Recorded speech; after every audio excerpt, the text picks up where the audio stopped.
Welcome everyone. We are the Challengers team and we will represent the phase diagram. What's phase diagram? It is a graphical representation of the physical states of a substance under different conditions of temperature and pressure. The synonyms of the phase diagram are constitutional diagram or equilibrium diagram. Now we will explain the phase diagram. The phase diagram has two main points and three main curves. The first point is a triple point at which the three states of matter, gas, liquid and solid coexist. The second point is the critical point at which the substance is indistinguishable between liquid and gaseous states. The first curve is the fusion melting or freezing curve, which represents the transition between liquid and solid states. The second curve, vaporization or condensation curve, which represents the transition between gaseous and liquid states. Finally, sublimation or deposition curve, the curve on a phase diagram, which represents the transition between gaseous and solid states.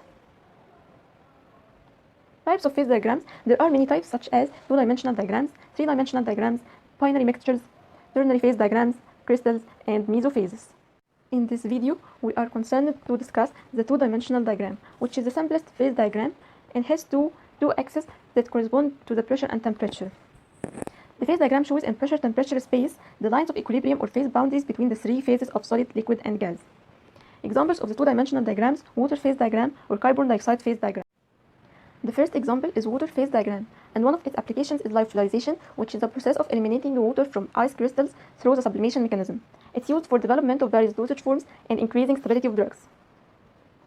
The second example is carbon dioxide phase diagram, and one of its applications is dry ice, which is the solid form of carbon dioxide, and it's used in storage biological samples, transport of materials that need a cold environment for them to be survived, cleaning and disinfection of medical and industrial equipment.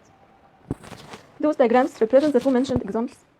Finally, this assignment is presented to you by Challengers team. Thank you.